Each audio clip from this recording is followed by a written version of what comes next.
अस्सलामु अलैकुम वरहमतुल्लाहि वबरकातुहू। नाज़रीन किराम, दुनिया के अंदर इमाम साहब एक ऐसी मखलूक हैं कि लोगों को इमाम की एक गलती माफ़ करने में बड़ी कुढ़न महसूस होती है। कैसे? तो चलिए आज के इस वाक़ये के अंदर मैं आपको बताने वाला हूँ कि किस तरीक़े से लोग इमामों के साथ रवैया रखते हैं। नाज़रीन, शहर के बीचों बीच जामा मस्जिद में आदिल के चाय की एक होटल है। उस होटल में उसने दीवार पर एक LED लगा रखी है जिस पर सारा दिन लोग फिल्में देखते रहते हैं। हिंदी, चाइनीज़, बॉलीवुड, लॉलीवुड सभी तरह की फिल्में उस टीवी स्क्रीन पर चलती रहती है। हत्ता कि रात में 10 बजे के बाद बालिग लोगों के लिए वहाँ की सीटें मखसूस रहती हैं। आदिल 5 वक्त का नमाजी भी है।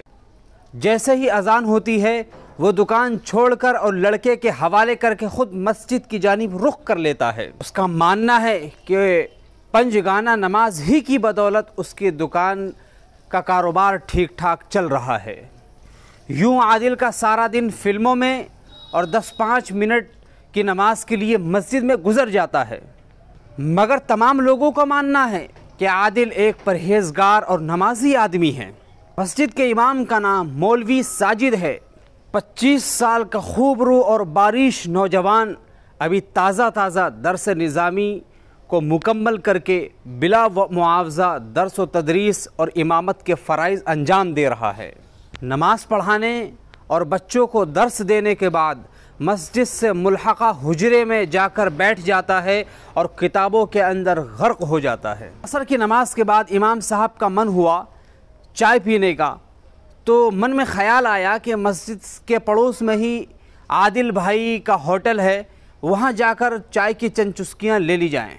चुनांचे वो हुजरे का किवाड़ लगाकर और चप्पल पहनकर मस्जिद से बाहर निकलकर आदिल भाई के होटल में दाखिल हो गए। तमाम फिल्म भी जो आंखें फाड़ फाड़ कर, पेशाब रोक कर, इस्तिंजा रोक कर फिल्म देखने के अंदर मशगूल थे। इमाम साहब को यूं होटल में दाखिल होता देखकर सबकी आंखें फटी की फटी रह गई और ऐसा लगने लगा कोई आसमानी मखलूक उतरकर आदिल भाई के होटल में आ गई हो। इमाम साहब ने आदिल भाई को चाय के लिए कहा और उसके बाद स्क्रीन पर चल रहे मनाजिर को देखने में मशगूल हो गए। तीसरी आंख से देखने वाले लोगों के नज़रिए से साफ पता चल रहा था कि इस पूरे होटल के अंदर सिर्फ एक ही ज़ात मुजरिम है और वह है मस्जिद के इमाम साहब। बाकी सब साफ़ सुथरे, पाक और धुले हुए हैं। चाय पीने और तकरीबन 15-20 मिनट होटल में बैठने के बाद इमाम साहब हल्के कदमों के साथ मस्जिद के हुजरे के अंदर तशरीफ़ ले आए। नमाज मगरिब की अज़ान सुनकर जब इमाम साहब हुजरे से निकलकर मुसल्ले की तरफ बढ़े और लोगों के चेहरे की तरफ नज़र दौड़ाई तो लोगों के चेहरे की रंगत बदली हुई थी। आस पड़ोस में और अतराफ में बात फैल चुकी थी कि इमाम साहब फिल्म देखते हैं, उनके पीछे नमाज जायज़ नहीं है। लिहाजा इसी बुनियाद पर इमाम साहब की छुट्टी करवा दी गई। ईशा के वक्त जब मौलवी साजिद साहब अपना सामान समेटे हुए मस्जिद से निकल रहे थे और मस्जिद से निकलते हुए जब आदिल भाई के होटल से गुज़र रहे थे तो चाचा शरीफ ने कहा, अच्छा कि आदिल भाई आपने इमाम साहब को निकलवा दिया, ऐसे लोगों को मस्जिद में तो रखना ही नहीं चाहिए। और इमाम साहब बेचारे अपनी गर्दन को झुकाए हुए मस्जिद से अपने घर की तरफ रवा दवा हो गए। न जाने ऐसे कितने इमाम हैं जिन्हें मामूली सी हल्की सी गलती की बुनियाद पर उन्हें मस्जिद से बाहर का रास्ता दिखा दिया जाता है। ख़ुद मेरे साथ भी एक ऐसा वाक़या पेश आया था। मौका मिला तो मैं उस वाक़ये पर गुफ्तगू करूँगा।